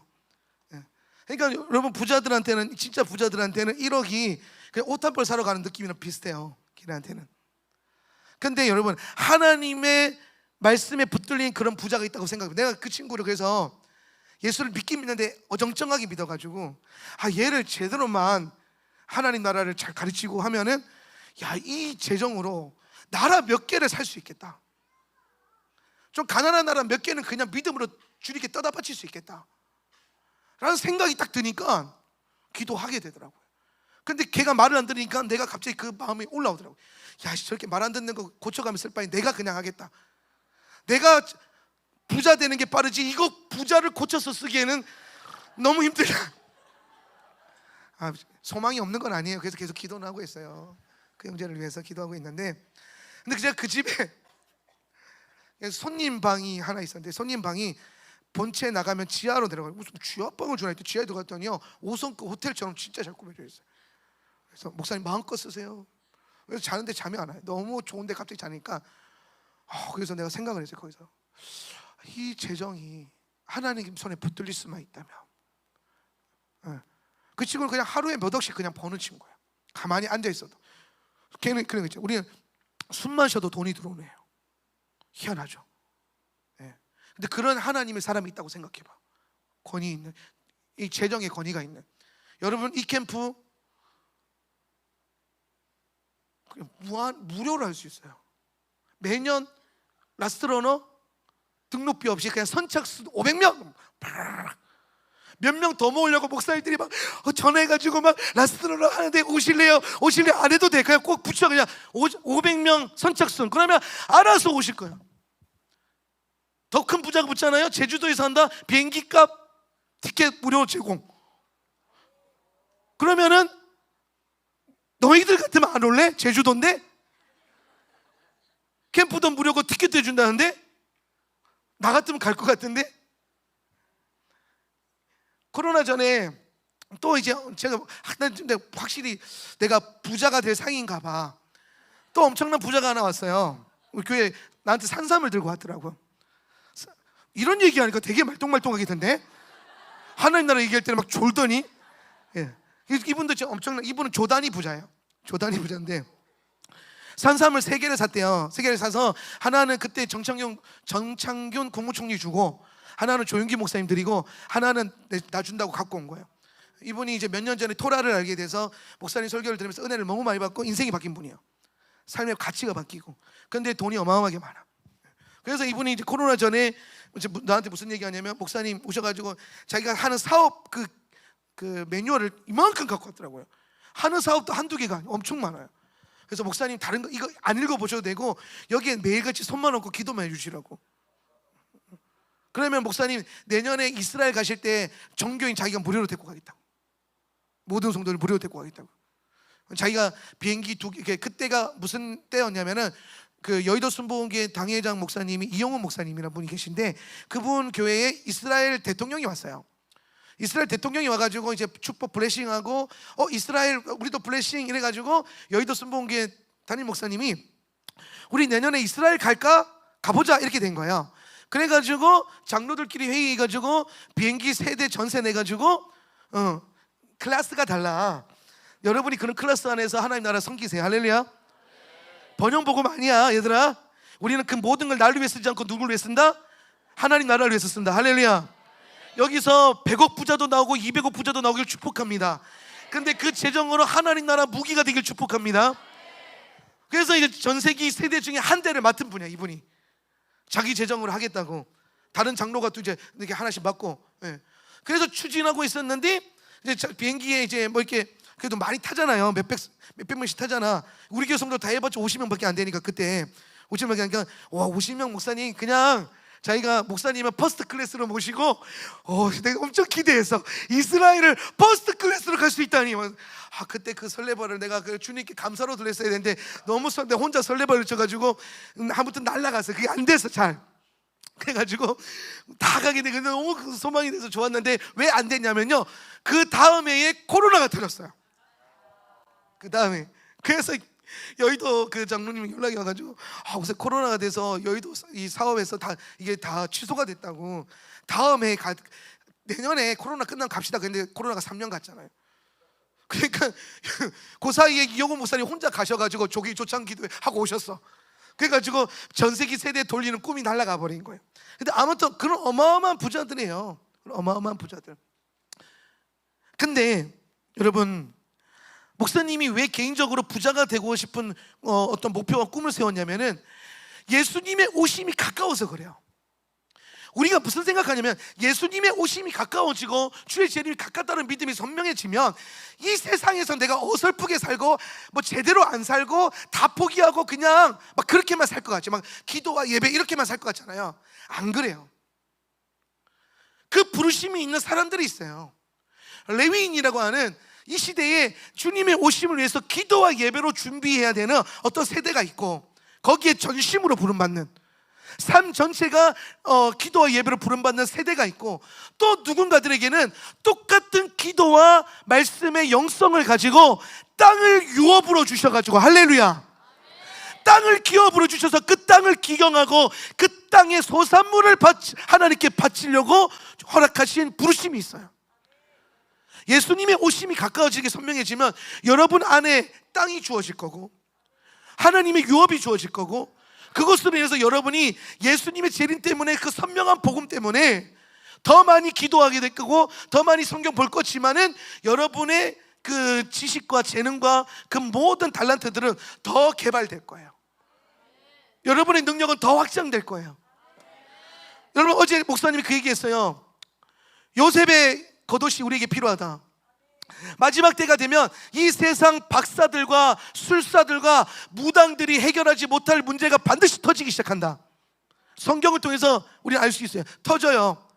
바로의 꿈을 해석하지 못하는 자들. 근데 그때 하나님의 영을 가진 요셉이 애굽을 다스리기 시작하고 애굽의 주도권을 가져오고 그 주님께 갖다 바쳐버려. 그 힘든 기근을 지날 때에 요셉에게로 나오는 자들이 어떻게 돼요? 살아나고 생명을 얻고, 요셉을 블레싱한 자들이 복을 받아요. 이 원리에서 우리가 보는 게 뭐냐면, 마지막 때에 정말 중요한 건 뭐냐면, 예수님의 오심 앞에 그런 시대가 올 건데, 그러면 내가 그 박사들이 가르치는 지식으로 안 된다 이 말이야. 이 세상 지식가들과 박사들이 가르치는 이론으로 이 세상에서, 오는 세상에서 요셉처럼 제 역할을 할 수 없다 이 말입니다. 요셉이 바로 앞에서 담대하게 설 수 있었던 거, 요셉이 그 수많은, 여러분 요셉이 딱 바로 앞에 섰을 때 그 바로 주변에 그 세상에서 애굽에서 내노라 하는 박사들, 내노라 하는 무당들, 내노라 하는 술사들이 쫙 서가지고 팔짱 끼고, 그래 니 얼마나 그 히브리 노예 주제에 얼마나 잘하나 한번 보자 하고 꼬라보고 있었을 거 아니야. 곱게 봤을 것 같아요? 꼬라보지? 해봐, 얼마나 잘하나 한번 보자. 근데 그때 요셉이 왕에게 담대히 나갈 수 있고, 그 왕 앞에 서서 담대하게 하나님의 말씀을 선포할 수 있었던 이유가 뭐냐면, 요셉의 안에 있었던 예언의 영, 요셉에게 있었던 계시의 영. 감옥을 전전하고 노예 생활을 전전했지만 여호와 하나님 보신 앞에서 내가 어찌 득지하려 했던 그분의 그 하나님과의 친밀함, 그 영성, 그 영성으로 세상 박사들을 부끄럽게 만들고 세상 무당과 술사들을 부끄럽게 만들었어요. 다니엘은 더했죠. 오히려 다니엘을 공격하려고 했던 세상의 권력자들이 사자의 밥이 되게 했어요. 다니엘, 요셉, 에스더, 나라를 구하고 나라에 영향을 끼쳤던 엄청난 한 세대를 예표하는 세 인물인데, 이 세 인물의 가장 공통적인 특징이 뭡니까? 지혜와 계시예요. 하나님으로부터 왔던 능력, 그게 실제가 되고 그게 무기가 된 삶을 살았던 사람들이에요. 하나님의 말씀과 기도가, 그 영성이 여러분 안에, 영 안에만 있는 게 아니라 실제로 여러분 삶 가운데 적용되어지고 날성검이 되어서 나아가게 되고, 여러분의 환경을 변화시키고 가정을 변화시키고 나라를 변화시켰던 그 영성이 실제가 되게 하는 것, 우리는 그걸 뭐라고 하냐면 예언의 영이라고 그래요. 무기를 바꿔야 돼요. 오늘 이 자리에 계신 부모님들, 여러분 자녀의 무기를 바꿔주십시오. 세상에서 머리가 되라. 그래서 그 머리를 뭘로 될 건데요? 코딩으로? 수학으로? 영어로? 뭐 수능 점수로? 좋은 대학으로? 10년 후에 대학들 거의 다 망해요. 농담으로 하는 말 아니에요. 이거는 이미 교육학자들에 의해서 이미 계속해서 분석되고 있는 내용이에요. 10년 후에 대학 가치 없어요. 그러면 좋은 대학 나온 사람들 그때부터 가치가 없어지는 거예요. 세상 사람들이 자기들이 다스리려고, 자기들이 이 나라에서 주인 노릇하려고 만들어 놓은 그 이론과 학문에 여러분 쪄들어가지고 이 세상을 변화시키겠다? 말도 안 되는 소리입니다. 전교 1등에서 세상을, 내가 하나님께 영광이 되겠다? 될 수 있겠죠. 그런데 전교 1등 해가지고 이 마지막 때에 오는 그 세상 가운데 뭔가 변화를 줄 수 없어요. 전교 1등 한 그 머리로는, 그 지식으로는 오는 세상을 감당할 수 없어요. 바꿀 수 없어. 공부하지 말란 얘기가 아니야, 얘들아. 무엇을 위해서 공부하고 어떻게 공부하고, 또 여러분이 하는 공부보다 더 중요한 무기가 있다는 거예요.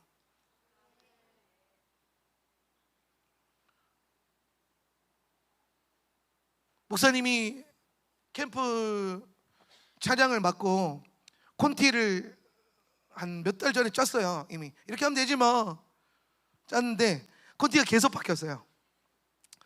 이거 빼고 저거 넣고, 저거 연습 시켜내고 이거 빼고 넣고, 막 원래 엄청 다른 것도 많았거든. 다 빼고 막 다시 넣고, 그러다가 다 넣었다 뺐다 하는데 유일하게 들어가긴 했으나 빠지지 않았던 곡이 한 곡이 있었어요.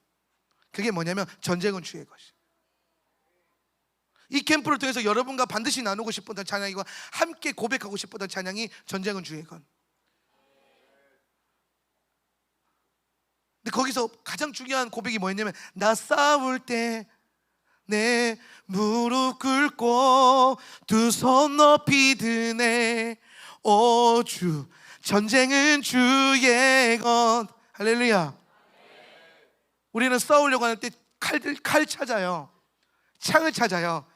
근데 라스트러너들은 전쟁 가운데 무릎 꿇고, 라스트러너들은 전쟁 중에 손을 들고, 내 무릎 꿇고 손을 들고 주를 바라보는 거, 그게 우리의 싸움의 방식이다. 기도가 나의 싸움의 방식이 되고, 기도가 나의 싸움의 기술이 되는 거예요. 기도가 여러분의 무기가 될 거고, 기도의 능력이 여러분을 부욕해 할 거예요. 할렐루야. 그래서 오늘 이 캠프 안에서 전쟁의 양상이 바뀌고 있다. 다가오는 이 시대 앞에 우리 다음 세대들의 전쟁의 양상이 바뀌고 있고, 무기가 바뀌어야 된다. 손에 들고 있었던 거 다 내려놓고 다시 원색적인 복음 앞에서, 다시 오실 주님 앞에서 기도와 무릎과 예배라고 하는 그 무기가 들려져야 된다. 그 기초 토대 위에 수학 쌓고, 코딩 쌓고, 영어 쌓고, 인문고전 쌓고 다 쌓아봐. 능력이 나타날 거야. 근데 그 무기가 없는데 뭐 들고 나가봤자 아무런 쓸데 없어요. 하나님 나라 백성이 무기가, 능력이 어디서 나옵니까? 하나님께로부터 와요. 여러분의 무기가 바뀌길 축복합니다. 이 메시지를 진짜 나누고 싶었어요. 전쟁의 양상이 바뀌고 있어요. 마지막 때 이제 여러분 영안에 머무는 거 아니에요. 여러분이 크면서 지금 이 메시지를 듣고 자라면서 더 선명해질 거예요. 아, 더 선명해지고 있네. 아, 그때 목사님이, 아, 그때 밤에 박정희 목사님이 뭐 엄청 졸리게 말씀하셨던 게 저거구나. 아, 보인다, 보인다. 막는 자가 보인다. 적그리스도가 보인다. 아, 두 증인 보인다. 막 이게 보여야 돼. 보일 거야. 이게 실제가 돼서 이제 올 거야. 그래서 어떻게 된다고요? 지금 내 삶이 더 힘이 내지고 능력이 있어지고 탁월해지더라는 거예요. 우리 가끔 오해하는 게 있어요. 마지막 때 그러고 하나님 나라 그러면은 오늘 지금 임한 하나님 나라, 지금의 삶을 우습게 여길 거라고 안 덤불 거라 생각하는데 아닙니다. 내가 막상 하나님 나라 바라보며 사니까 하루하루가 얼마나 귀한지, 얼마나 그 시간이 아까운지 더 열심히 살게 되고, 더 많이 공부하게 되고, 더 뭔가를 계속해서 노력하게 돼요. 더 탁월해지려고 했어요. 왜? 오실 때가 가까우니까. 아까워서가 아니야. 시간 지나가면 아까워서가 아니라, 이제 오실 때가 가까우니까, 아, 이제 곧 끝난다. 이제 끝났어. 이제 나 5분만 더 할 거야. 엄청 이제 샬롬입니다. 나 이제 끝나고 기도 안 할 거예요. 목사님 나와서 기도 좀 인도해 주세요. 진정한 샬롬을 누리고 싶어요. 와, 이제 밥도 시커먼, 나 밥을 요거밖에 못 먹었어요. 왜냐면 끝나면 찬양해야 되고, 끝나면 강의해야 되니까 기도한 밥 엄청 맛있는데 밥을 요만큼만 먹고, 딱 점심 때 돼지갈비래요. 소망이 있어. 많이 먹을 거야. 어차피 나 이제 다 끝났어. 끝나니까 더 먹으려고 그러고 더 열심히. 원래 제 설교 50분까지 말하고 했는데 원래 몇 시까지니? 근데 내가 궁금해서 그러는데 12시까지야? 12시까지 하라고? 이거 무슨 얼마나 떠들어야 되는 거야? 그만하자. 그래요. 그래서 여러분 안에 꼭 이 메시지가 이 캠프 안에 들려줬으면 좋겠어요. 전쟁이 바뀌고 있고, 여러분의 무기가 바뀌어야 되고, 또 이제 그게 있어요. 이게 좀 관점의 차이지 다른 게 아니야. 그게 뭐냐면, 다가올 마지막 때, 다가올 환난은요 우리한테 더 유리한 싸움이에요. 그 전쟁을 준비하고 그 기도의 무기를 들고 있는 여러분에게는 더 훨씬 유리한 싸움이에요. 이거 준비 안 했으면은 막 그 생각하면 막 벌벌벌 떨리고 막 아무것도 하기 싫은데, 이게 어느 정도 준비된 사람들한테 마지막 때는 이게 빨리 와야, 환란이 와야 내가 제값을, 내 기도가 빛을 발하는데, 지금 이게 앉아가지고 지금 허리 세우고 했던 이게 그때 가서 써먹을 수 있는 거야, 얘들아. 이게 그때를 위해서 지금 훈련하는 거거든. 그러면 그때 오면 막 힘들 거야, 괴로울 거야, 못 먹을 거야. 막 아니야. 그때 가면 여러분 날아다닐 거야. 요셉이 비전을 항상 꿈꿔요. 나는 7년 환란을 보면서 요셉은 기근이 왔을 때 날아다녔어요. 요셉은 기근이 왔을 때 부자가 됐어요. 요셉에게 와서 사람들이 땅도 갖다 바치고 돈도 갖다 바치고, 요셉은 하나님의 지혜 안에서 곡간에 살짝 풀어가지고 쌀 주면서 땅 받고 쌀 주면서 금 받고 막 그러면서 요셉이 그냥 아주 날라다니. 그때 당시에 요셉이 칭찬이 자자해요. 그런 시대가 오고 있어요. 물론 미혹과 환란도 있어요. 적그리스도에게 그 꾸정들도 있겠지만은 관점을 다르게 해서 보면은 비로소 그때 가서 우리가 진짜 크리스천다워지고 리얼 크리스천처럼 우리가 살아갈 수 있고, 마지막 때를 준비할 신부처럼 드디어 드레스 휘날리면서 원수랑 같이 한번 맞짱도 뜨고 붙어보는 거야. 그리고 계속 이길 거야. 여러분 인간에서는 잘 안 질걸요? 인간에서는 안 져요. 그래서 그 시대가 우리에겐 두렵지 않은 거예요. 그래서 저는 마지막 때를 장차 올 하나님 예수님에 대한 그 시점으로 관점을 놓고 소망 갖고, 그 다음에 우리가 지금 하고 있는 훈련에 믿음을 갖고, 그래서 오늘 그 전쟁터에서 능히 주와 함께 무릎으로 전쟁하고 손들고 전쟁해서 싸워서 이기고 영원한 주님의 안식으로 들어가서 주와 함께 행복을 누리겠다. 이 비전이 여러분 안에 지금 이 집회 가운데 선명해지길 축복합니다. 우리 자리에서 일어나셔서 한번 기도할까요?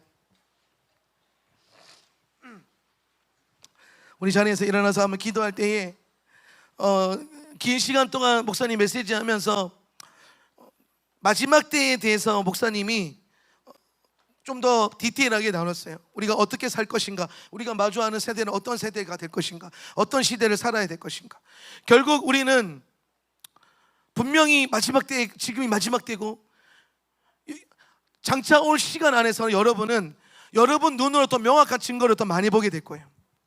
예수님의 오심이 부인할 수 없는 명확한 증거들이 더 넘쳐 흐를 겁니다. 그 가운데서 여러분은 요동하지 않을 거고 동요하지 않을 거예요. 왜냐하면 우리는 이미 지금 알았고, 지금 우리는 훈련 받고 있고, 지금 우리는 그 비전 앞에서 주님을 향해서 나아가고 있고, 우리는 전쟁이 바뀌고 있다는 것도 지금 들었어요. 우리가 싸워야 될 방식이 바뀌고 있다는 걸 배웠어요. 그래서 우리는 지금부터 그 싸움의 방식을 배우고 있는 거예요. 그래서 마지막 때에 올 전쟁은 우리에게 더 유리할 거예요. 여러분에게 훨씬 더 유리해요.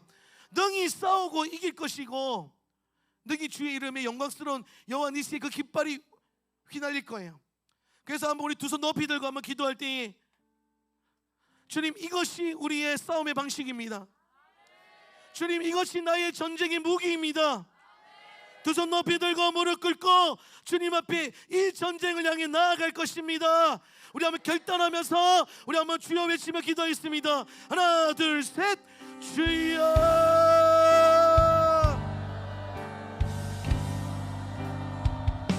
주님, 이것이 우리의 싸움입니다. 주님, 이것이 우리의 전쟁입니다. 주님, 이것이 우리의 무기입니다.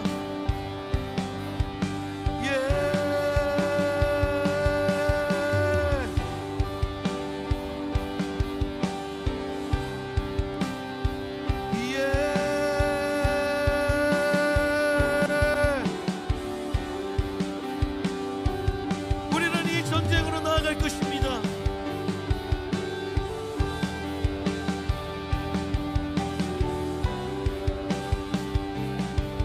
주님의 오심이 우리에게 더 명확해질 것입니다. 예수님의 오심이 우리에게 더 선명해질 것입니다.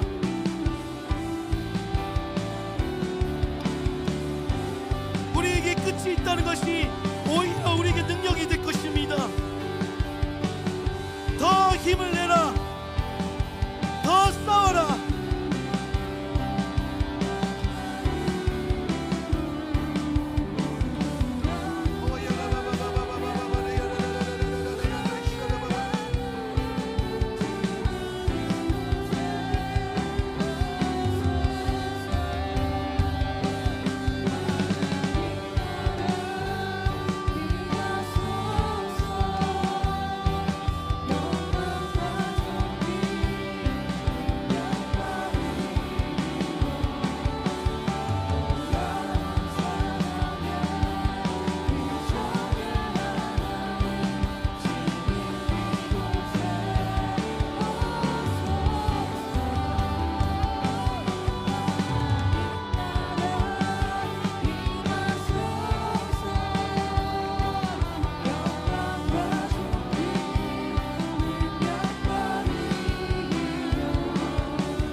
요한계시록에 보면 요한계시록을 지나가는 관통하는 그 메시지 중에 정말 중요한 게 뭐냐면 예수를 증언하는 영에 대한 얘기가 나와요. 근데 그게 뭐냐면 예언의 영이라고 그래요. 예수를 증거하는 힘과 오늘 이 마지막 때에 오늘 우리가 주의 오실 주님의 부르심 앞에 나아갈 수 있는 아주 선명한 메시지의 핵심은 뭐냐면 예수의 증언은 예언의 영이라. 그래서 우리는 이 마지막 때를 예언의 시대라고 불러요. 예언이 성취되는 시대. 구약 선지자들의 예언과 신약의 선지자들의 예언이 우리의 삶 가운데 지금 눈에 보이는 증거로 계속해서 응답되고 보입니다. 근데 여러분, 이게 아무에게 보이는 게 아니라 이 예언의 영을 가진 자들에게 보이기 시작하고, 이 예언의 영을 가진 자들에게 감지하게 하시고, 이 예언의 영을 가진 자들이 그걸 놓고 기도하게 돼요. 그리고 이 예언의 영을 가진 자들이 마지막 때를 어떻게 살아야 됩니까? 이게 옳습니까? 졌습니까? 우리 목사님들 강의할 때 그 얘기 있잖아요. 이게 666이야 저게 666이냐, 그걸 판단하는 게 핵심이 아니라 그때에 우리에게 주어진 가장 강력한 무기, 예언의 영. 주의 음성을 듣고 오늘 각자의 부르심 앞에서 주님이 주시는 음성 안에서 순전함으로 나아가는 것. 근데 오늘 여기에 여러분 해방되는 게 없고, 여기에 여러분의 어떤 생각이나 자아가 간섭되지 않는 선명한 예언의 영, 무기로서의 예언의 영이 오늘 이 시간 여러분 가운데 주어지길 축복합니다. 지금부터 그 영을 가지고 갈고 닦으세요. 지금 당장 써먹는 거 좋지, 근데 그게 중요한 게 아니야. 저 때를 위해서 피 흘리고 미혹이 오고 적그리스도가 대놓고 교회를 까기 시작하고 예수님을 조롱하고, 시대가 힘들어지는데 뭐라고 말하냐면은 그들이 당하는 고통과 어려움으로 인해서, 하나님의 재앙으로 인해서 오히려 여호와를 더 멸시하더라, 여호와를 더 모욕하더라. 세상이 힘들어지고 있기 때문에 오히려 하나님을 더 부인하더라 하는 세상 속에서, 그때 여러분에게 여러분의 입에서 나오기 시작하는 뽑히는 예언의 영, 선명한 예언의 영, 날쌘 검과 같은, 마치 오실 주님의 입에서 나오는 그 검과 같이 그 쏟아져 나오는 검이 여러분 손에 들려서 모든 거짓 진리를 파쇄하고 모든 거짓 진리 체계를 파쇄하는 그 예언의 영을 달라고 기도합시다. 오늘 그 영을 받고 여러분 삶 가운데 갈고 닦아져서 오실 주님 앞에 능히 믿음의 장수로 세워진 은혜가 있길 축복합니다. 우리 지금 간구하며 기도할 때 하나님, 내게 저 예언의 영, 예수를 증언하는 영, 진리의 영 내게 허락하여 주시옵소서. 내 손에 들려진 무기, 예언적 무기가 들려지게 하여 주시옵소서. 우리 한번 간구하며 기도합니다. 주여, 예언의 영을 더 부어주세요. 예언의 영을 더 부어주세요. 더 부어주세요. 더 부어주세요. 예언의 영을 더 부어주십시오. 이 땅을 향한 예언의 성취가 일어날지어다. 예언의 영이 더 부어질지어다. 예언의 영이 더 부어질지어다. 예언의 영이 더 부어질지어다. 더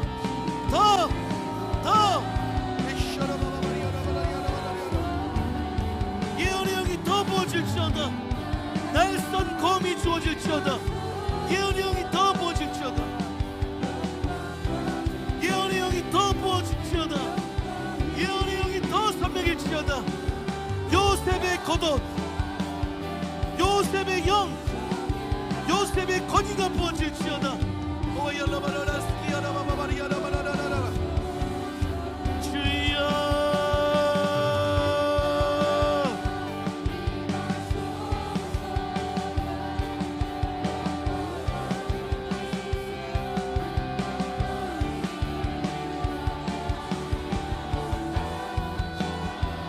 지금 이곳에 요셉의 겉옷, 다니엘의 영성, 에스더의 기도가 풀어지게 하여 주십시오. 예, 주님, 이곳에 요셉의 겉옷과 다니엘의 영성과 에스더의 기도를 풀어주십시오. 주님,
받으세요. 하나님 내게 요셉의 겉옷을 입혀주세요. 다니엘의 영을 부어주세요. 에스더의 기도의 영성을 부어주세요. 기도와 금식의 영성, 왕의 진미를 저항하는 영성, 지혜와 계시의 영,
무기를 바꿀 거예요.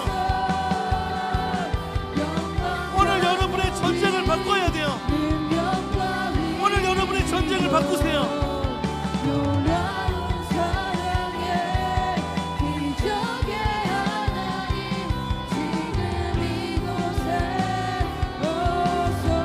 여러분의 휘장을 지나 담대히 나가세요.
마지막 날 하늘을 열 수 있는 믿음과 담대함을 더하여 주십시오.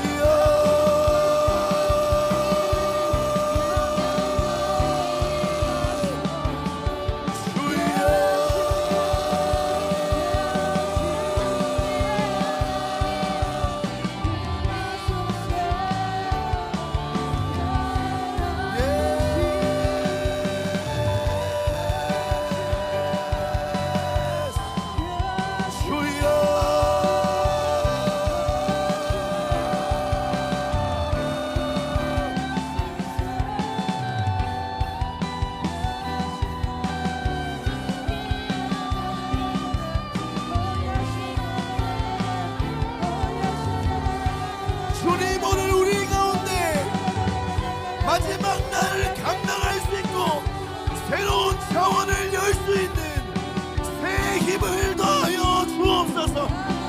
새 은혜를 부어 주옵소서.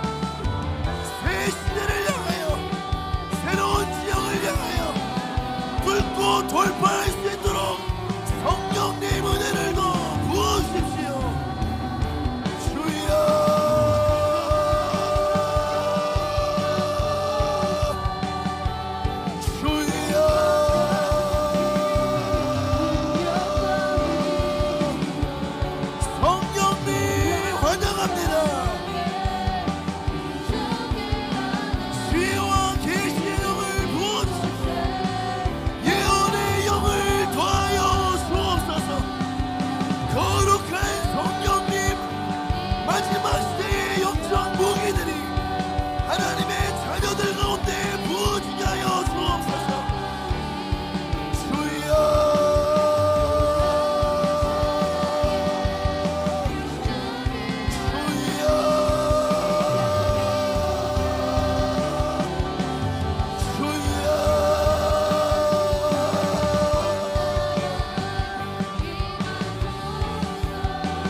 오늘 이 아침에 한 목사님을 통해서 마지막 시대의 하나님 나라와 영적 전쟁의 중요한 무기를 다 말씀하셨습니다. 오늘 셋째 날 몸이 또 피곤하기도 하고 또 오늘 마지막 끝난다는 생각 때문에 여러 가지 마음이 많이 들겠지만 오늘 이 마지막 날 아주 중요한 날이고 반드시 우리는 새로운 차원으로 올라가야 될 줄 믿습니다.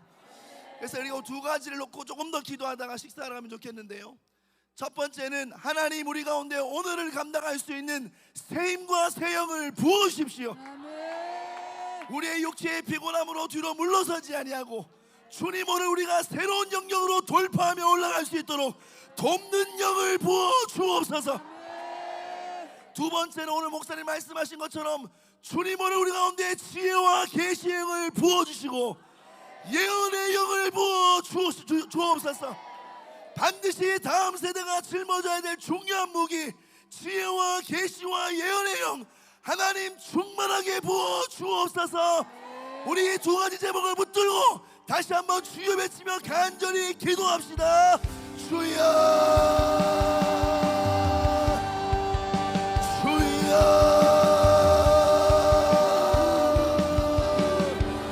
주여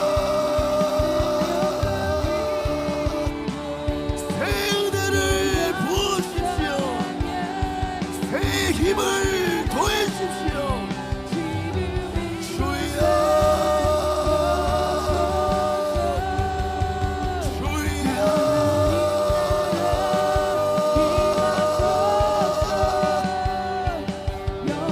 새 영을 부으십시오.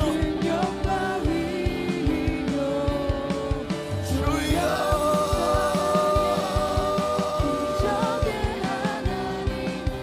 하나님 이곳에 거룩한 제사장들이 무릎 꿇고 두 손 들어 하나님 앞에 기도합니다. 새로운 두루마기를 입혀주십시오. 새로운 새 만포를 입혀주십시오. 거룩한 능력의 옷을 부으십시오. 주여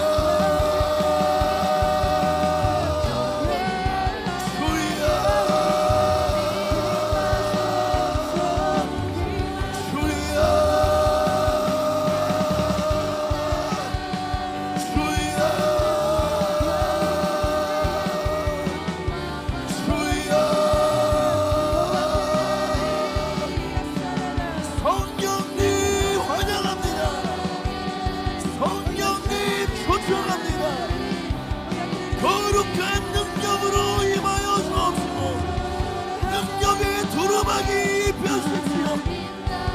주여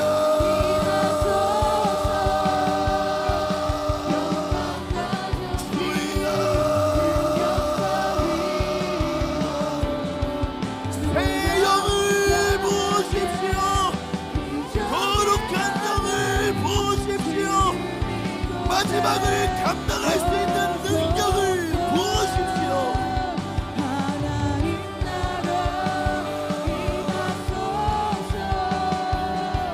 주여 주여 조금 더 힘을 내어 기도하십시다. 조금 더 힘을 내어 기도하십시다. 생각에 묻히지 말고 하나님의 영이 우리를 이끌어가도록 소리내어 기도하십시오. 담대히 돌파의 힘을 부어달라고. 주여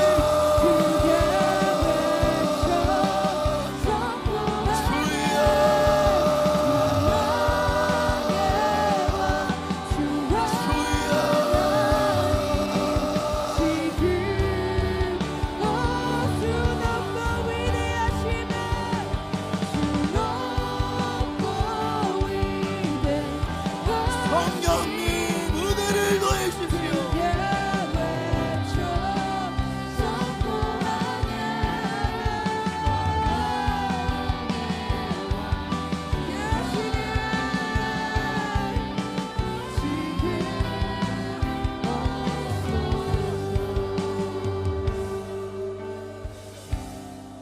사랑하는 여러분, 하나님이 일으키셨던 이 역사 가운데 일으키셨던 모세와 같은 지도자들이 하나님의 부르심을 받아 하나님 나라로 올라가고 이제 그 부르심을 완성해야 될 여호수아와 같은 세대가 일어나야 하는 중요한 시대가 되었습니다.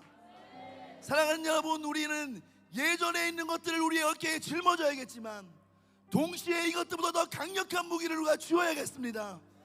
여호수아 세대가 일어나서 마지막 부르심을 완성할 수 있도록 하나님 우리 가운데 새 힘을 부어 주옵소서. 몸이 피곤하고 목이 아프고 힘들지만 오늘 이렇게 함께 모여서 기도할 수 있는 역사적 날이 오늘 마지막입니다. 이 역사적 날이 오늘 이 밤에 영광스러운 밤으로 바뀔 수 있도록 성령님 환영합니다. 이 캠프장 가운데 더 임하여 주옵시고 새 영을 부어 주옵소서. 환영하고 초청합니다. 아침부터 시작한 집회가 마무리되는 그 시간까지 또 우리 안에 붙어있는 거룩한 불이 꺼지지 않아 각자의 영역으로 돌아가서도 거룩한 기도에 불이 붙도록 하나님 뜨거운 불을 우리 가운데 붙여주시고 그 거룩한 사랑의 입맞춤이 우리의 심장 가운데 지켜지게 하여 주옵시고 시간마다 주의 종들을 통해 주시는 하나님의 음성들, 교회들에게 말씀하시는 성령의 음성을 듣는 날이 되게 해 주옵소서. 우리를 통하여 영광 받으실 주님을 찬양합니다. 예수님의 이름으로 기도드립니다. 아멘.